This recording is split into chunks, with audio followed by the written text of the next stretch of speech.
So it is my honor to introduce our keynote speaker today, Professor Eric Schickler. He is the Jeffrey and Ashley McDermott Professor of Political Science at the University of California, Berkeley. He's also a former chair of our political science department and a co-director of the Institute of Governmental Studies. And last and most importantly, he was also my dissertation advisor when I got my PhD here at Berkeley as well. He is a leading scholar of American politics who has really, I would say, completely changed our understanding of Congress, of political parties in the US, of American political development, of public opinion in the US. There's pretty much no topic he hasn't touched, and has multiple award-winning books on legislative politics and on the transformation of American liberalism, and most recently on how to think about the unique dangers of the form of polarization we're seeing in American politics today. And I also know he's thinking a lot about what we can do about it. His work on congressional institutions and the filibuster and the evolving relationship between Congress, the presidency, and mass public have become essential reading for pretty much everyone thinking about those topics, be they scholars or practitioners. So it's a big honor for me to welcome Eric Schickler for our keynote. Eric, take it away. All right. Thanks so much, David. I mean, I can say that one of the great pleasures of having taught at Berkeley for some time now has been the opportunity to work with just incredible young scholars like David, who, we benefited from him as a student, learned as much from him as when he was a student as we may have imparted, hopefully, to him. And also just want to thank David and the Tideline Foundation for organizing this terrific conference. I mean, dealing with a critical set of questions at a kind of pivotal moment in American politics. And so it's great to see so many people here today. So, David suggested that I focus my remarks on thinking about how America's past might inform our understanding of what's going on with respect to polarization today. And so just to kind of preview where I'm heading, I think a first point to note is toxic polarization is not inevitable. If we think it's actually more the exception than the rule in American history. Right? It's not to say we haven't been divided before, but intense polarization between the two national parties is actually not something that has been a long-standing feature of our politics. However, what we see today is qualitatively different from the past, and institutional developments that I'll talk about a little bit in my remarks make it much harder to dislodge the polarization we're experiencing today than it was in prior periods where we were polarized. I'm also going to talk a little bit about important asymmetries between the parties and how the combination between this, what we think of as a self-reinforcing form of polarization today, that combined with some of these asymmetries between the parties gives rise to what I think is clearly the biggest challenge our constitutional system has faced since the 1850s through the 1870s. All right. So I'm actually going to start, in a sense, in the middle. And by that I mean thinking about when did this hyperpolarization period start, right? Before I go back to history, I want to look at that origin point. So political scientists first took note of rising party polarization in the late 1980s and 1990s. Newt Gingrich kind of rockets onto the scene. Jennifer McCoy, it's great to say. Several of the remarks this morning, I think, anticipate themes that I'm going to be talking about. And obviously, we've all influenced each other's work. Jennifer's work on formative rifts, you'll see certainly lurking in what I talk about in a little bit. But Newt Gingrich rockets on the scene actually in the late 1980s, reacting to a period where the Democratic Party in Congress actually got its act together, was acting much more in a centralized, aggressive leadership mode. And he basically told Republicans, hey, we're being shut out, and it's lousy being in the minority and being shut out. And so we've got to find a way to get back in the majority. And the way to do that was to kind of tear the House down, to attack the leaders as unresponsive, corrupt, and attack the institution itself. And so Gingrich, this strategy takes on, as Republicans get increasingly frustrated in the late 1980s, becomes really attractive to a lot of Republican members. Gingrich takes down the Democratic Speaker, Jim Wright, and then that's kind of catapults him to the 1994 election with the Contract with America, which really brings together a lot of developments in American politics that we were seeing. An aggressive media strategy, leveraging talk radio, a kind of national candidate recruitment and messaging strategy that was very different from congressional elections. And so that Gingrich win kind of makes him, in his own mind, a kind of prime minister, an opposition against President Clinton, and on par with the president, and gives rise to the start of a real era. This is when we start talking about partisan warfare in Washington. Though it's worth noting at that time, that warfare was largely confined to Congress. You know, if you think about the presidents of this era, George H.W. Bush famously raises taxes in collaboration with congressional Democrats. Bill Clinton is the great triangulator, right? Think about the Supreme Court of the 1990s. There are 4 of the 9 justices regularly voted against the positions of the party of the president that appointed them. So in other words, there's a lot of partisanship, but it's happening mainly in Congress.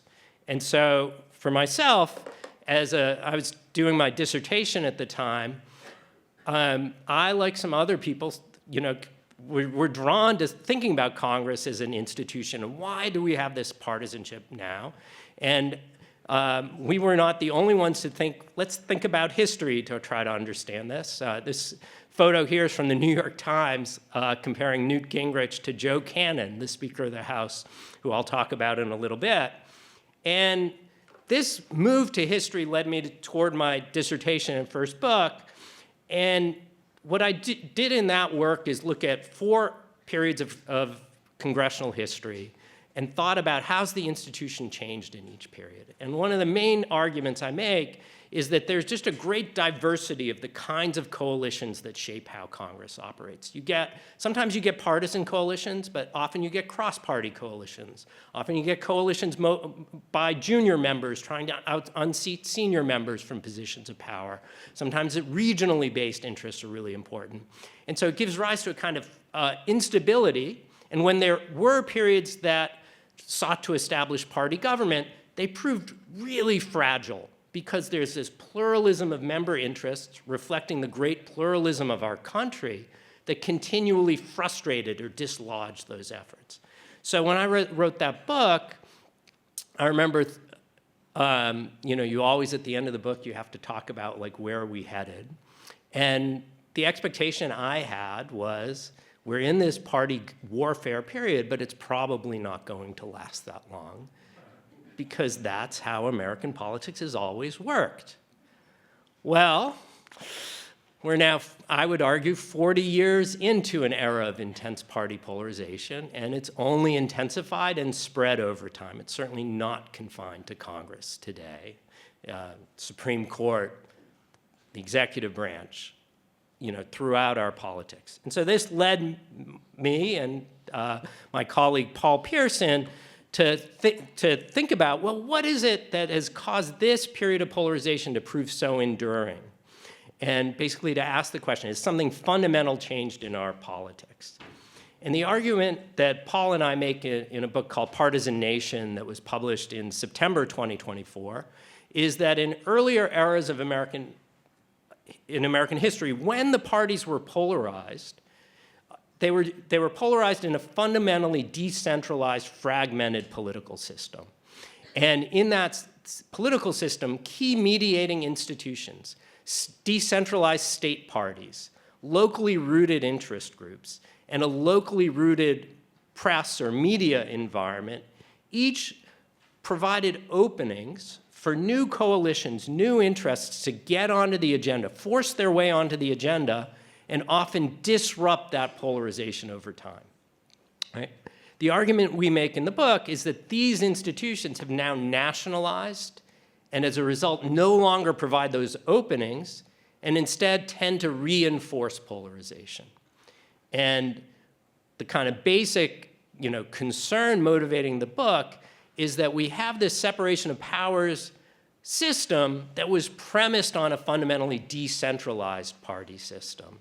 and that there's a fundamental mismatch between our constitutional order as it was designed by the framers and our current structure of politics. All right, so let me get into that argument just a little bit more deeply. So for those of you, I know we have a lot of alums in the room. Some of you may have taken PS1 here at some point in your time. And if so, you hopefully heard about the Madisonian system, right? The constitutional design. And this weird, the framers designed in part due to compromises, not always due to their own, desires, a system that provided a kind of radical dispersion of political authority. In the famous words of Richard Neustadt, we have a system of separated institutions sharing power, right? We have a Congress, a president, and a judiciary, all separately elected with different interests, and they all overlap with one another. They each have ways to check the other.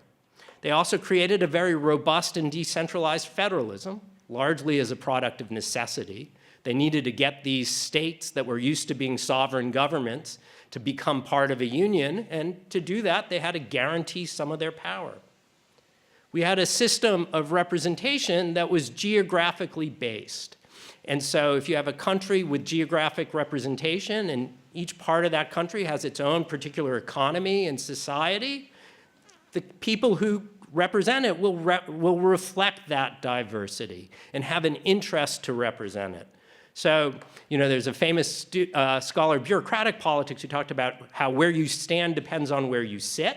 And the constitutional system is definitely framed around that in the idea of ambition to counter ambition. If I'm a member of the Supreme Court, I have an interest in its power if a president is encroaching. A member of Congress, I have an interest in Congress's power versus the president. But also, where you're from fundamentally shaped what your political views were, because you're responsive to a kind of local political constituency, right? And together, these characteristics in this constitutional system fostered a whole set of other societal and governmental institutions that were adapted to it. In this kind of context, you get decentralized political parties. Nelson Polsby, some of you may remember him. He was a great American politics scholar here. Talked about how the United States has not a two-party system, a 100-party system, right? An Alabama Democrat and a Massachusetts Democrat need not agree on a whole lot, but they're still part of the same national party. So decentralized parties, a decentralized interest group system. In this pluralistic system where there's so many openings to exercise influence, that gives rise to a fragmented, diverse civil society system of interest groups.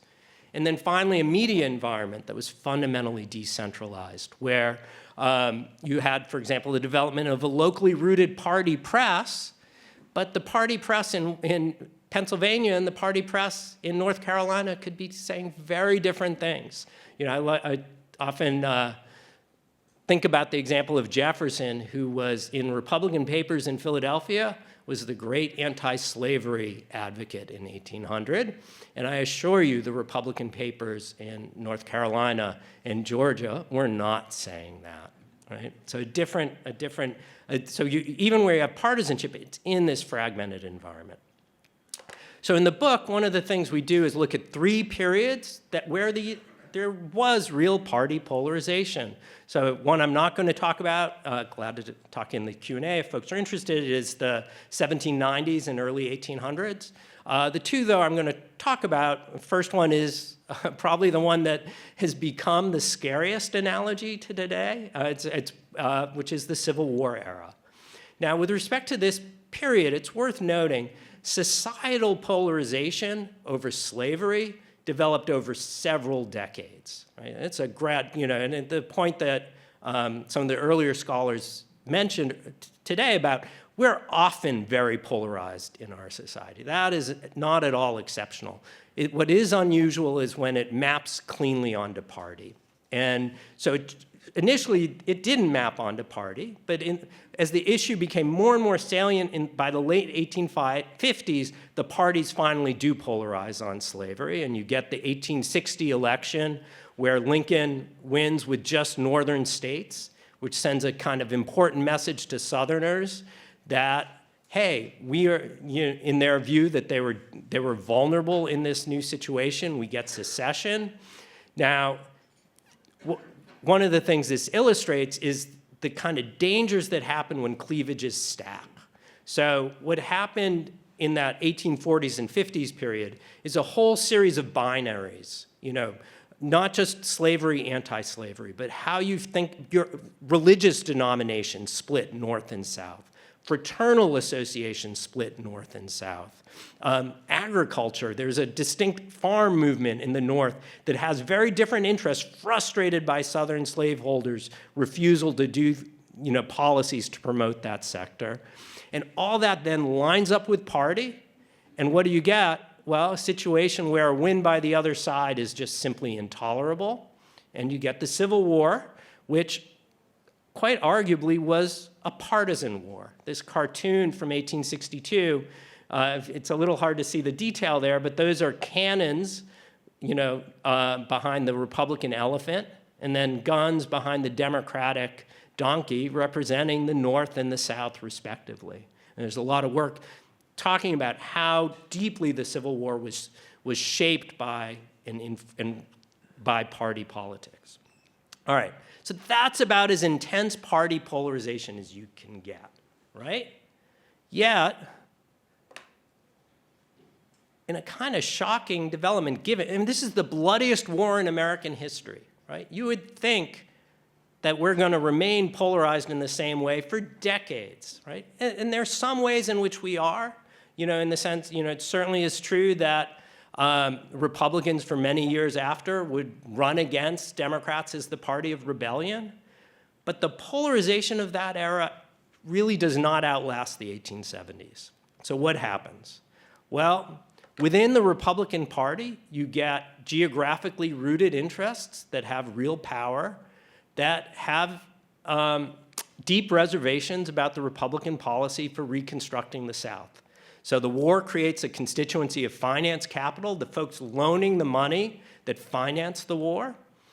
And those interests want to get paid back, and paid back in currency that's valuable. And to do that, we need to resume cotton exports. And to do that, we need the South to be reintegrated in our economy.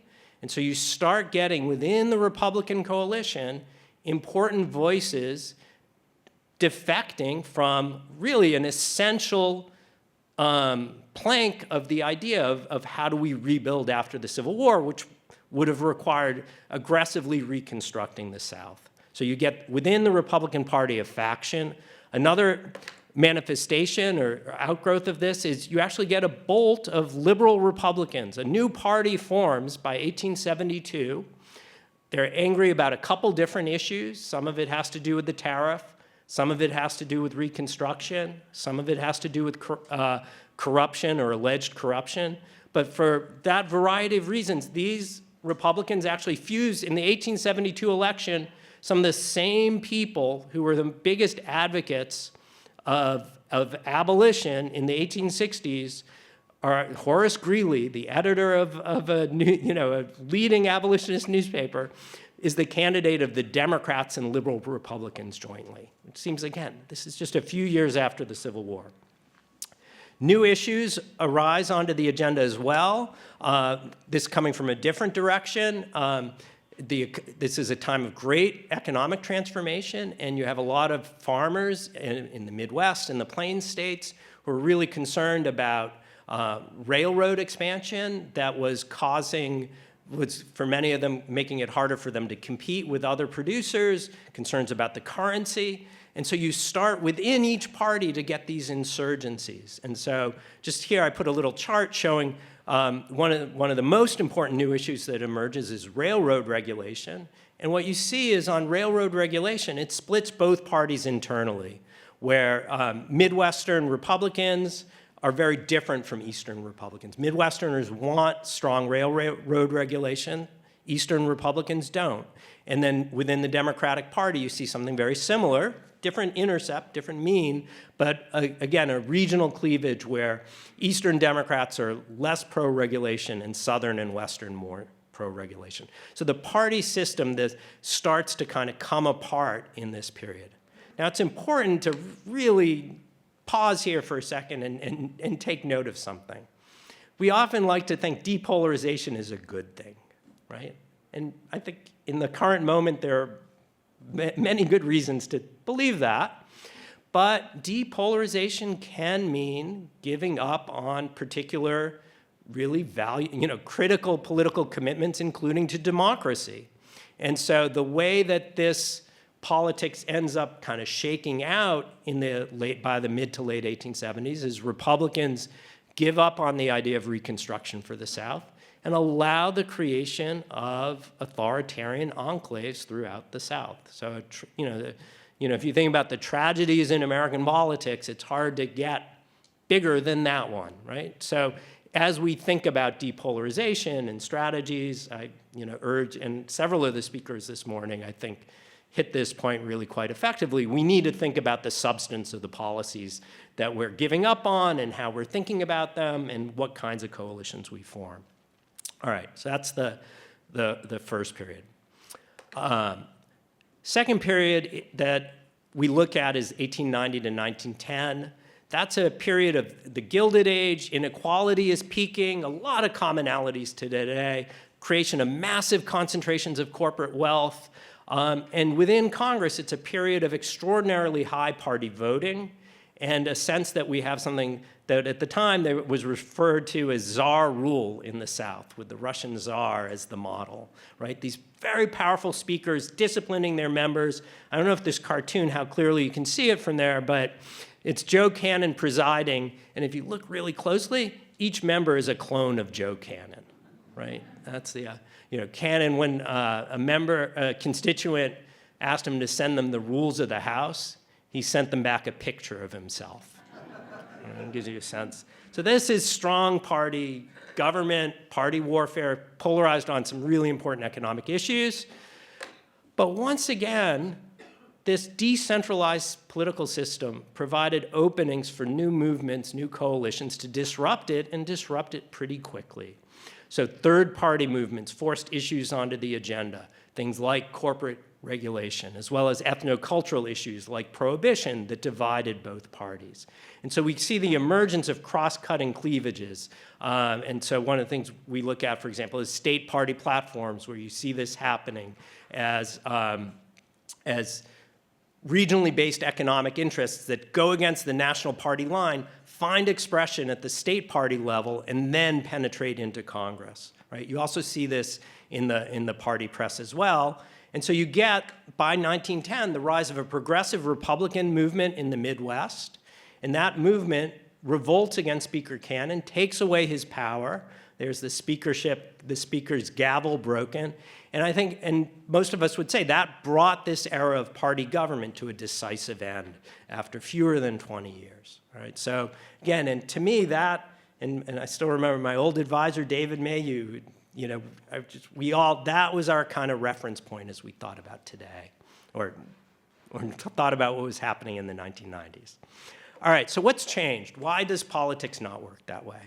So in our book, Paul Pearson and I argue there are two big triggers that gave rise to this particular form of contemporary polarization.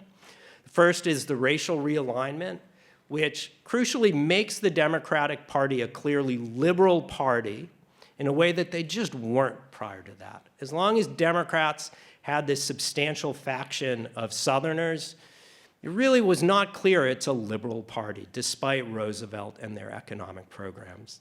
And actually, if you just look back in American history, it's often not very clear that which party is the more progressive party, even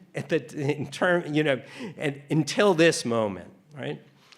Secondly, in part due to what happens with civil rights, we get a nationalization and expansion of the policy state. So the Civil Rights Revolution is just the first of a series of major legislative enactments. Think about Medicare and Medicaid.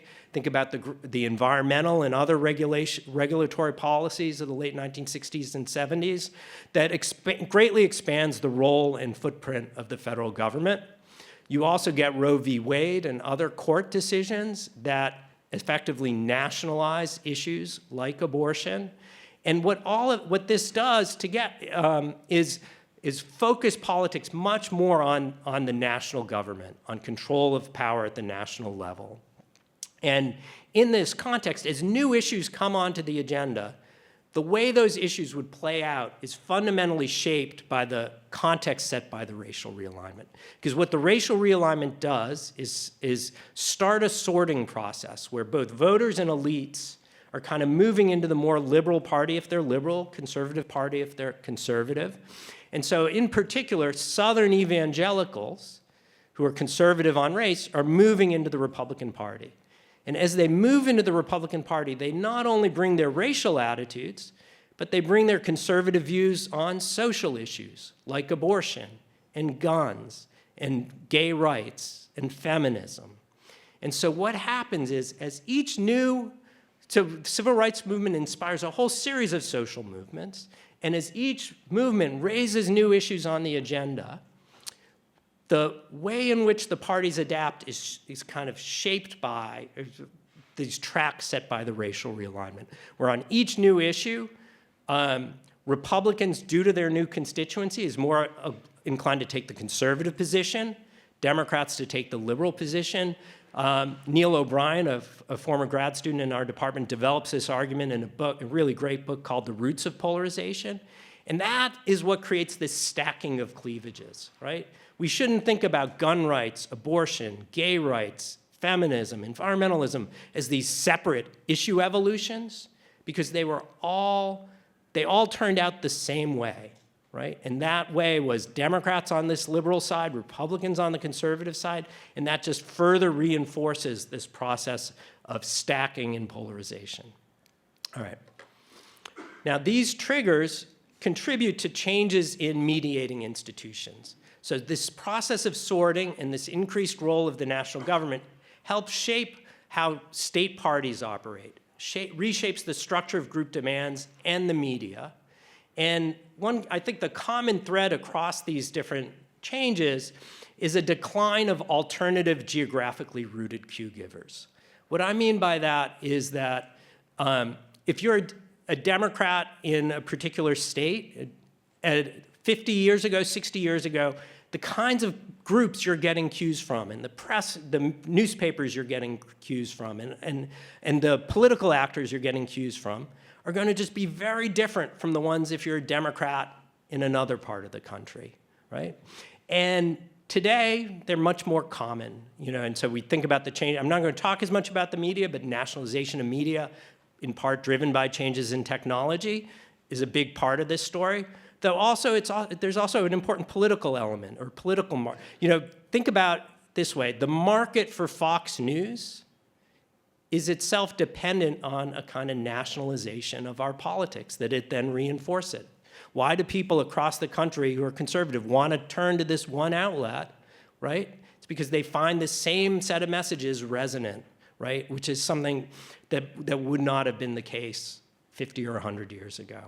So the media, the structure of group demands, as the parties polarize, becomes much more important for you to have an ally in one party or the other, right? To take sides. And the parties start demanding to groups, are you on our side or not, right? One of the things Gingrich does as speaker is start the K Street Project, where they basically start going to interest groups and saying, hey, you want to play in our revolution? You got to give money to us and stop giving money to them.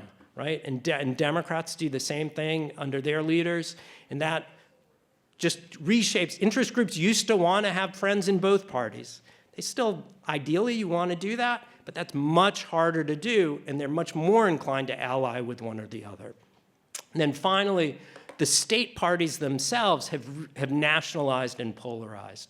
And you can think about this process of sorting, allowing ideological activists to impose a clear identity on these state parties, and also to shift the focus of these state parties toward national issues. So we see state parties talking more and more about national issues in their platforms, right?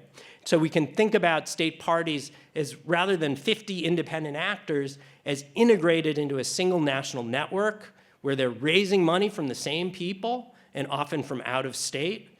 And where if you're an ambitious politician, right, you want to get into office, it used to be the way to get into office is to be kind of locally rooted, through your local party and attentive to what are the local groups and concerns there. Now, in this current situation, there are national activist and national donor constituencies and media constituencies that just present a whole new pathway to power with very different incentives, right?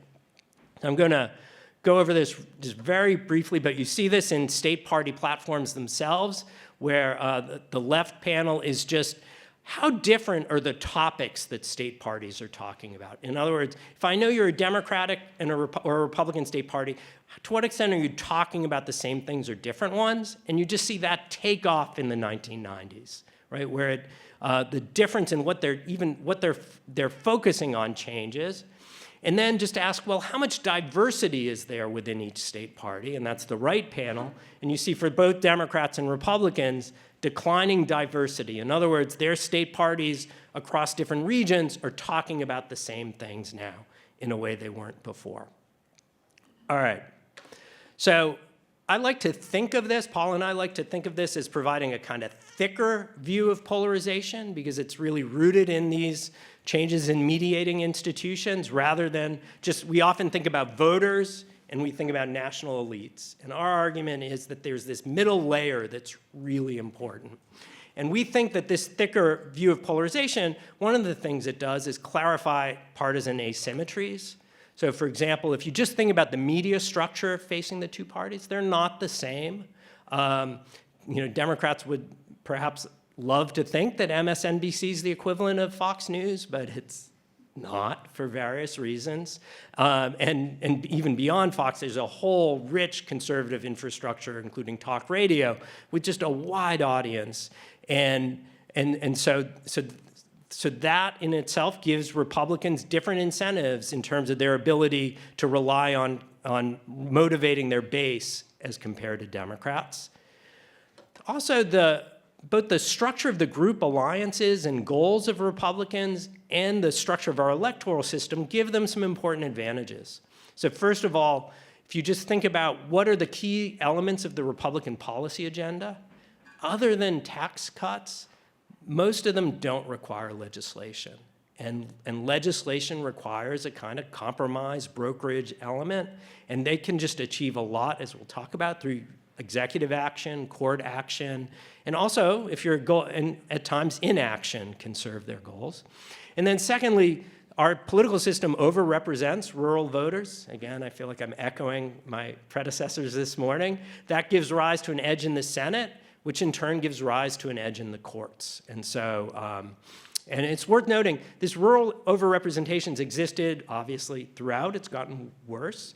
But a really neat paper by Larry Evans shows that this is the first period in which it maps cleanly and in an enduring way on party, right? So it's the first period in which a single party can regularly get a majority in the Senate while losing the majority in the popular vote for Senate. That's never happened before. They're isolated.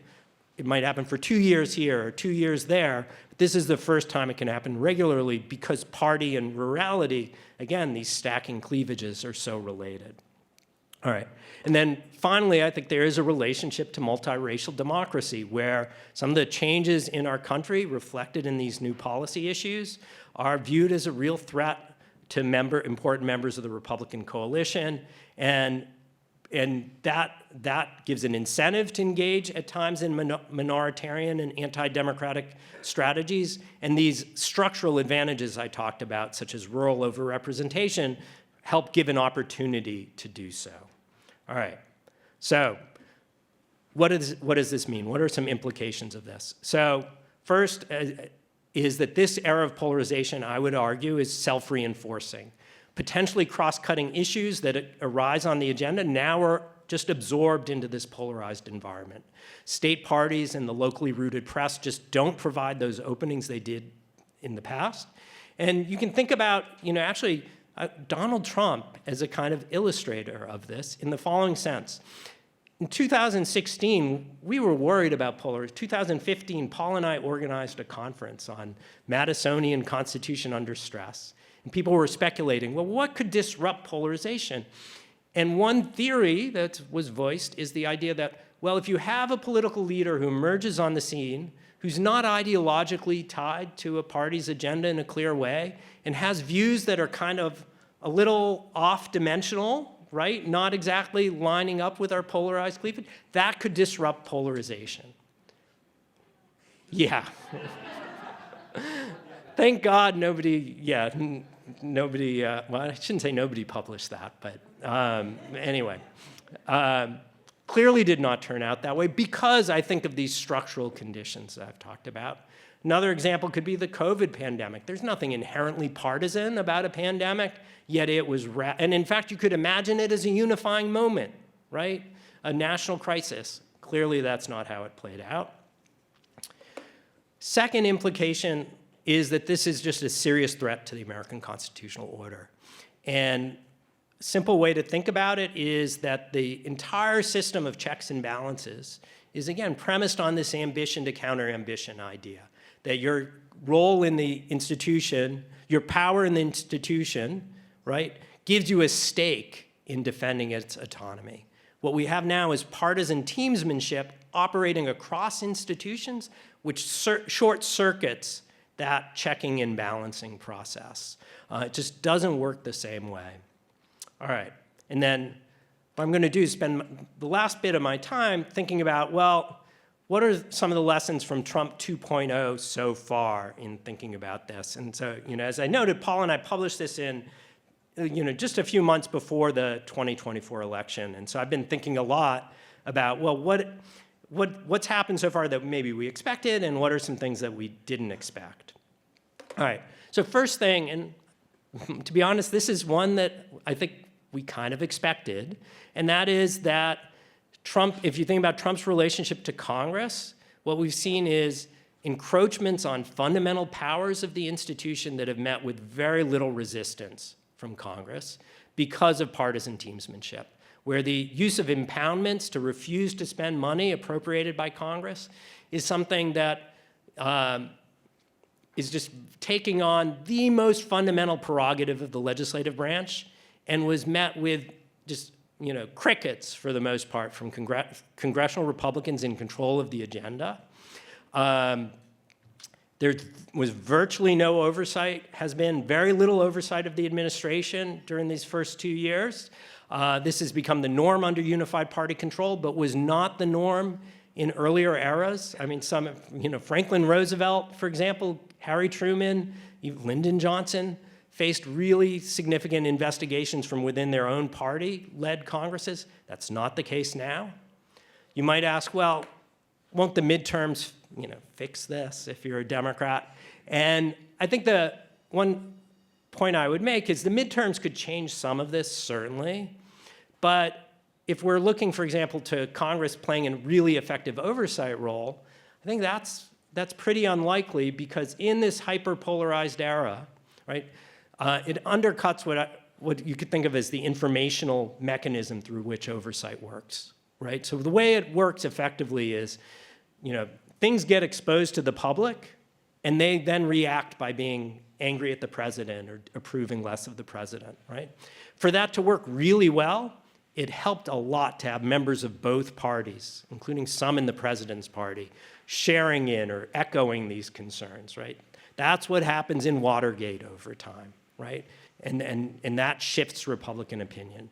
In this current era, Democrats will go all out with oversight.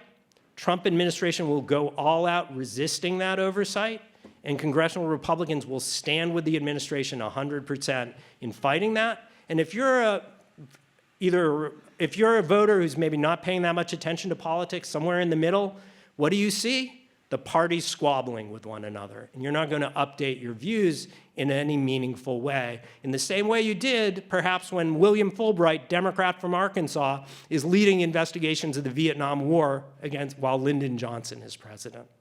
All right, so that's the Congress. Second area I think to think about is Trump and the American state. Now, political scientists generally see state agencies as incredibly resilient, right? They're really hard to change bureaucracies. And it took a struggle over many decades to build the modern American state. Whole terrific, amazing books in American politics were written about this decades-long struggle.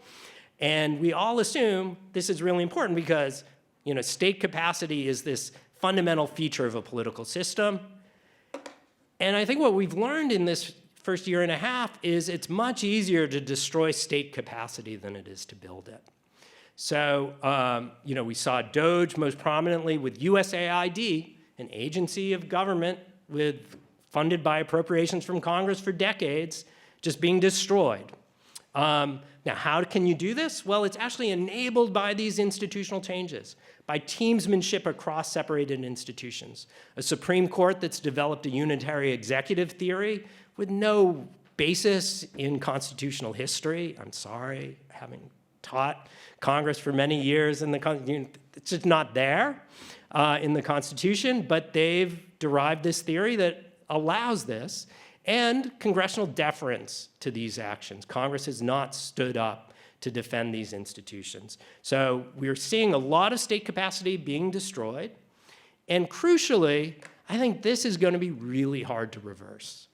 And in particular, it changes the incentive to enter the federal workforce, right? As a federal worker, you're not paid a huge amount of money, but you get certain things, and one of them is a kind of security of employment, right, if you're a civil servant. And just think to yourself, if your kid graduates from college and says, say a Democrat wins in 2028 and they want to go work in Washington in the Department of Justice or Health and Human Services or whatever, that's great, but you got to tell them, you might be looking for another job in 4 years, right? Which is just something that wasn't there before, and that's just going to make it harder to attract talented people for a whole long time, well beyond this current administration. All right. And finally, and this is the piece I think that we anticipated the least, and that is the relationship between the administration and civil society. And I kind of like to think of this as proving a point, an argument that conservatives have been making since the New Deal. And that argument is, if you create a big national government with lots of regulatory power and fiscal power, what's to stop it from using that power to run roughshod over private institutions, right? To encroach on the autonomy of civil society institutions. That was the principled argument against building this kind of state. And I think we've seen it proven right in a sense, but it just was not anticipated that it would be an ostensibly conservative Republican president who was fulfilling that vision of using these regulatory and fiscal powers as a blunt tool to bend these civil society institutions to his will. So this is certainly enabled by the courts and Congress, but it gives the president has tremendous leverage. Think about the corporations that basically have to make this decision. Okay, if I'm loud about tariffs, or if I complain too much about this policy, what is going to happen to me, tomorrow? And that's just not something they really had to think about at that same level in the past. It's, there's always some risk, but nothing like what we have today. We saw it obviously with media companies where control over mergers, you want to do a merger, you better change your editorial policy. With universities. And crucially, each of these, the great strength of our civil society has always been its diversity and fragmentation. That's what makes it, that's the pluralism of our society, it's a vibrancy of our society. Yet at the same time, it creates a kind of vulnerability, because to fight this, you would need coordinated collective action. And that's much harder to generate in a fragmented, diverse civil society, because each individual has an incentive to buckle. When Anthropic says, hey, we're not willing to make that deal, OpenAI says, hey, what about me, right? And so this traditional strength of our system is actually turning out to be a vulnerability today in this new context. All right, so just 2 more slides. You might say, well, where might this lead? So, probably the biggest concern, or one of the biggest concerns regarding democracy, is potential executive action in terms of interfering with elections. I have no idea, I will say, if this is going to happen. The way I think about it is, up until recently, this kind of thing was a 0 probability event. It's now not a 0 probability event. I don't know what the right probability is to attach, but I know it's not 0. And part of this is enabled by the fact that if President Trump were to attempt this, congressional Republicans are not going to resist it. And Mike Johnson, as Speaker, has kind of made that abundantly clear. And, you know, for decades, political scientists thought, you know, the great defense of, you know, and this in some ways relates to what David was saying and some other folks earlier today. You could think about the great defense. The mass public doesn't really understand democracy, not necessarily committed to democracy, but there's an elite consensus that kind of undergirds our democratic institutions. I think right now there's clearly no such elite consensus. And the one thing that could potentially check this, that I would have the most, you know, put the most hope for, but not a huge hope, is that there is some fear that going too far in this approach would create a bigger enough of an electoral backlash among ordinary Americans that it would backfire. Right? I think that, you know, in the end, that is the backstop, much more than our formal institutions or institutional elites. All right, so finally, you know, what can we do about this? And this is, when you have a structural institutional argument, that suggests that a lot of interventions that may have a lot of merit on their own terms maybe aren't going to be up to the task, because we need to think about how do we change the incentives for our institutional actors. So one idea is, can we change these mediating institutions? And I think what I would argue is that we should certainly think about incremental changes here. For example, promoting local media, newspapers, is a really good thing, right? But it's not at all clear to me nationalization as a whole is something that either can or should be reversed. So then I think what I'm going to leave you with is a kind of research agenda, because I don't think political science really has an answer to what are the institutional reforms that would work. So one piece of a research agenda, I think, is to think about what are strategies to preserve the autonomy and distinctiveness of civil society organizations, while also encouraging them or facilitating ways for them to coordinate and gain and have collective action. So I think that's just something I don't know political scientists have thought a lot about or had reason to think a lot about, but I do think it's something we should be directing our attention to.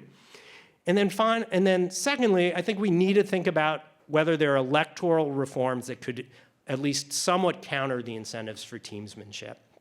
And to me, as a Congress scholar, probably the most attractive or thing I think about the most is how could you create, you know, there are a lot of problems with the fact Congress is so evenly divided, right? That part of the intensity of our politics comes from that. At the same time, that does create an opportunity.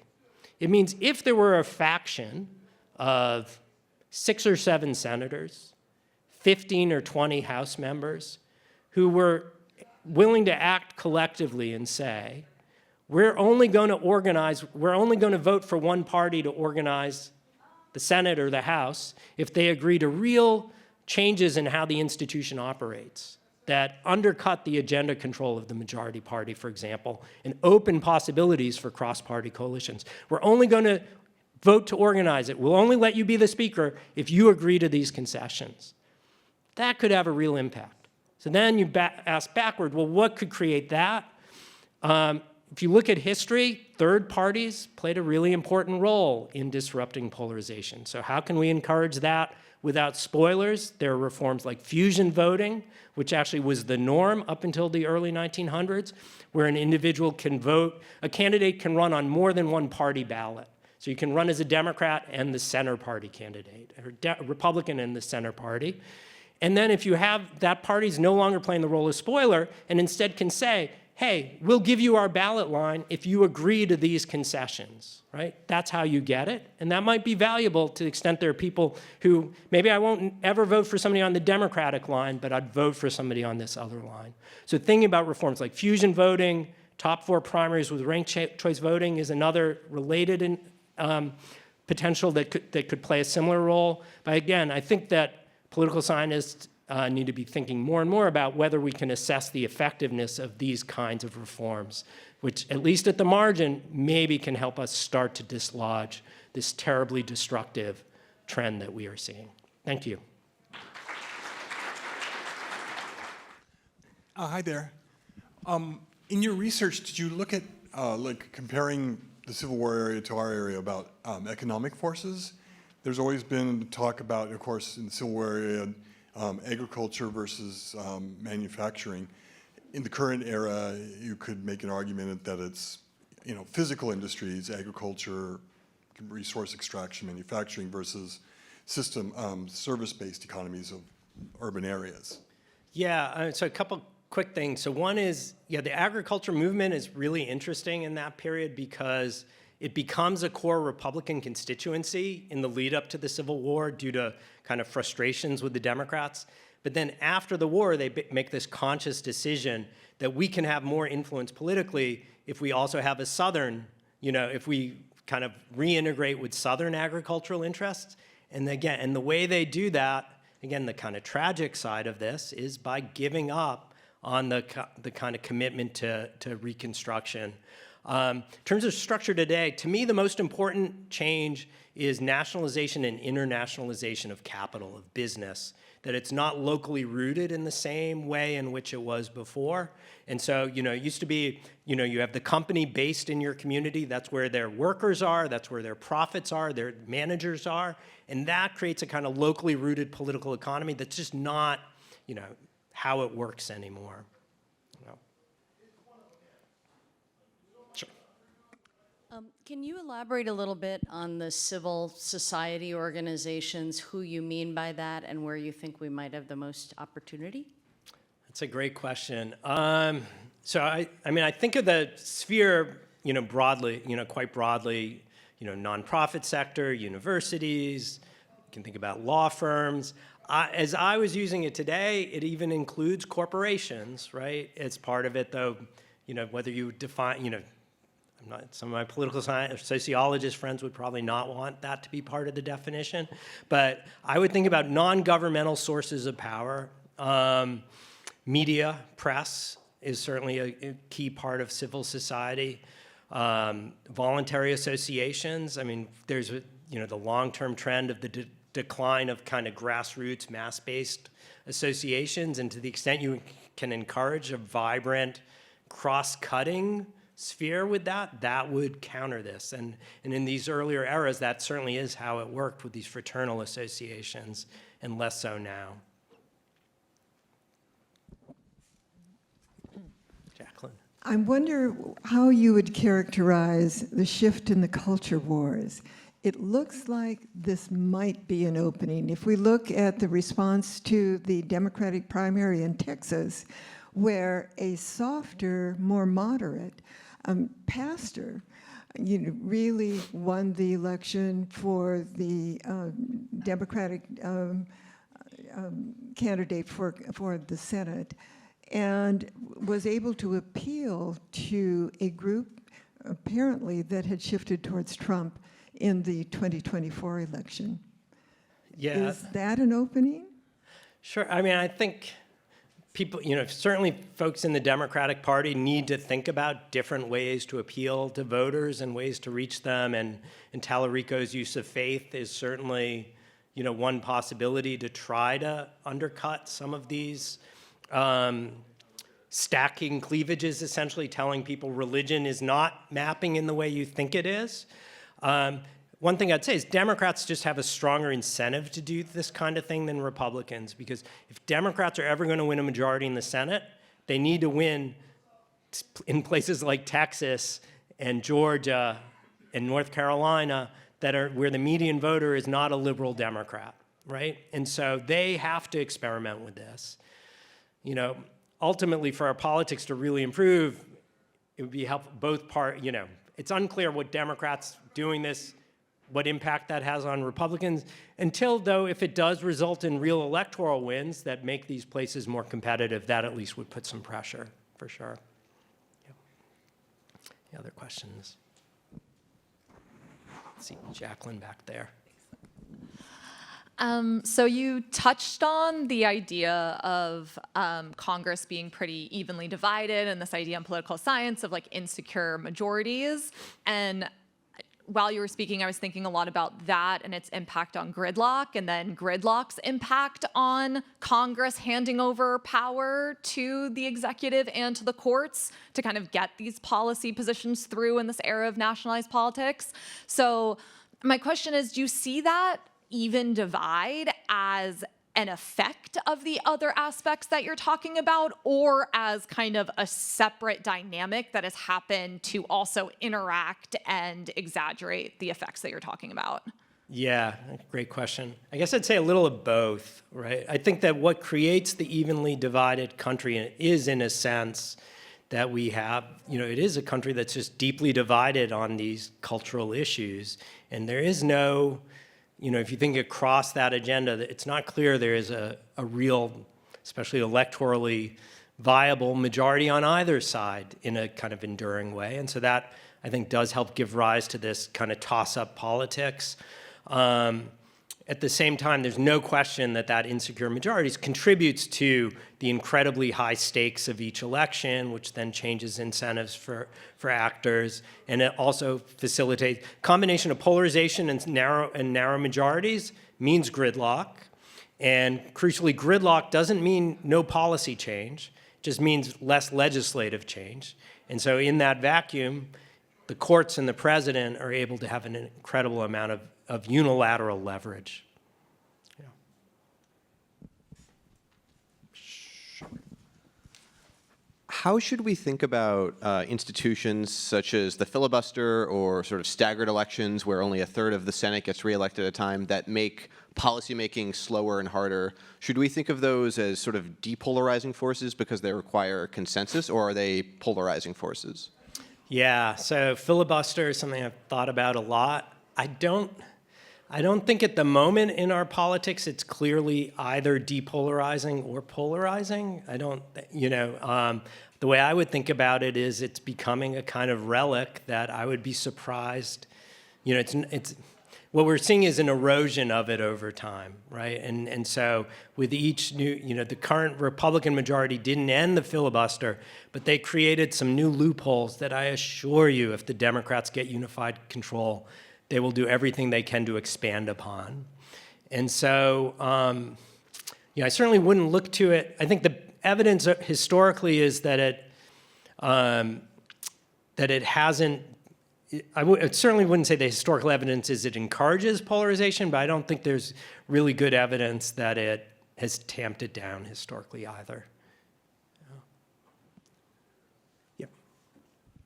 So you talked about a possible voter backlash if Trump were to hijack this midterm election.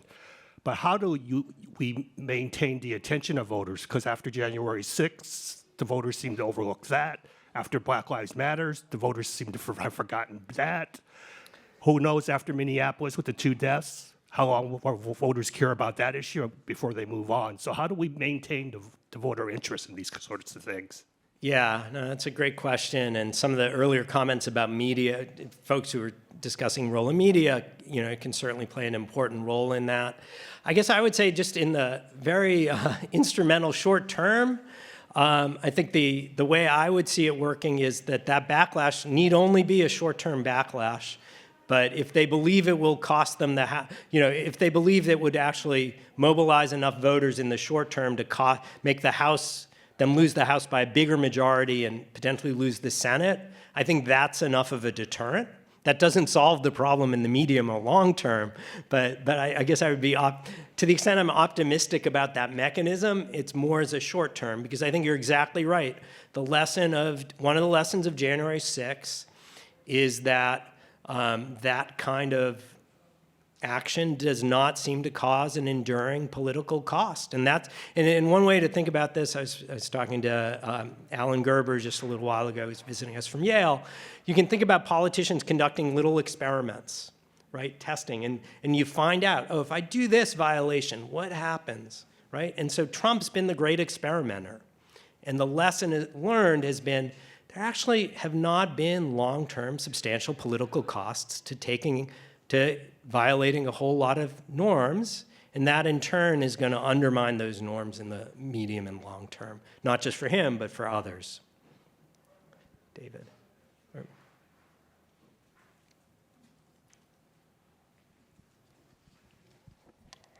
I just want to pull out one thing that I think is underneath some of what you said and maybe make it a little more explicit as I interpret it and see if you agree or have a reaction to it, which is that I think a lot of the really interesting historical examples of the kind of depolarization or these cross-cutting forces, and you alluded this to a little bit in your earlier answer, were kind of fundamentally economic, right? There's the, and maybe not, you can go through some of the examples you have in mind, but thinking about like the northern financiers or railroad regulation, et cetera.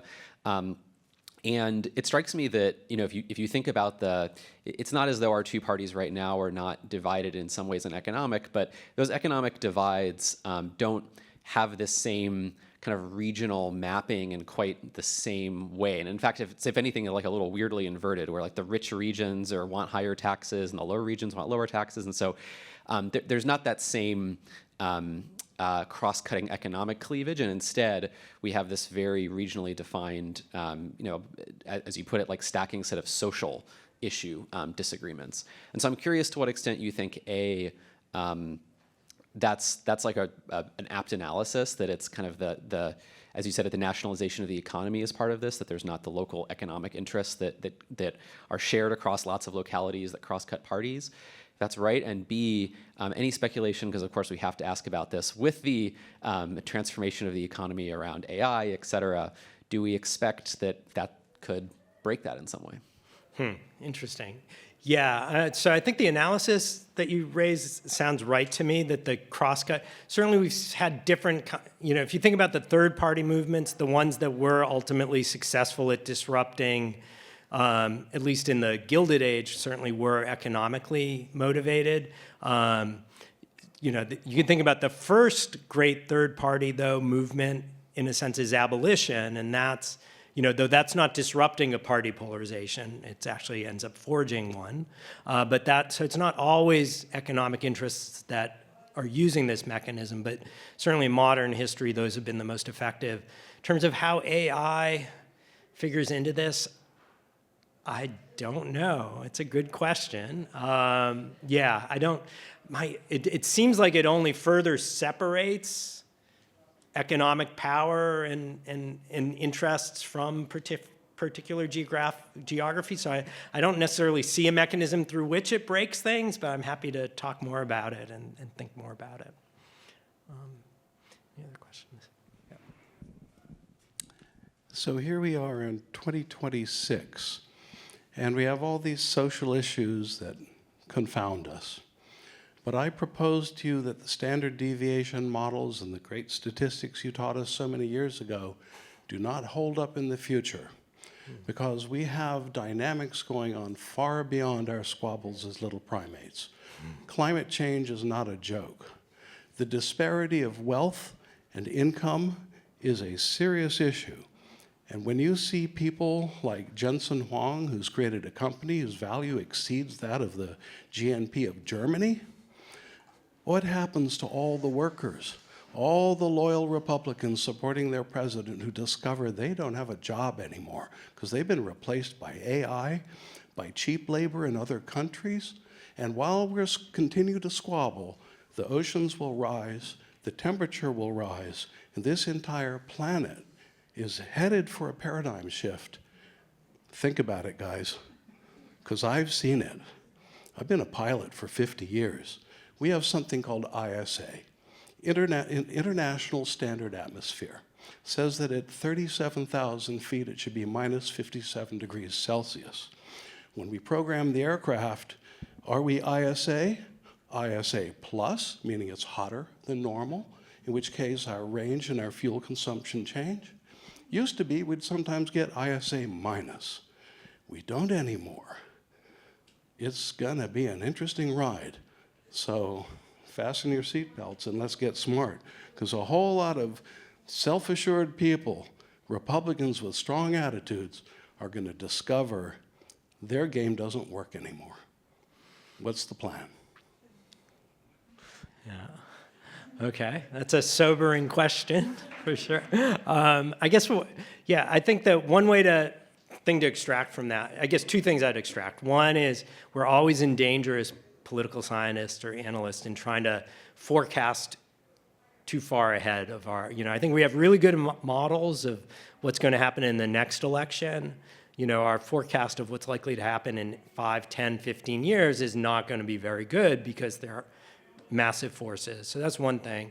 Second thing I'd say is the question of how, historically we think of major disasters leading to unity, sense of common purpose, potentially, Pearl Harbor, momentarily at least, for example. But if you think about the recent ones, that's not what we've seen. Even 9/11, it wasn't long before our politics was looking pretty much like it had been. And so we can't count on that kind of reaction. One thing that could happen is maybe that changes this 50-50 politics in a decisive way, and that would certainly change things quite a lot. I think that as analysts, though, I would say that we shouldn't count, both as analysts and as people just worried about American democracy, we can't have faith in that as a solution. That's wishful, But as you say, the great tragedy of the current moment is there are these immense policy challenges we face, and our political system is about as poorly equipped to address them as it's ever been.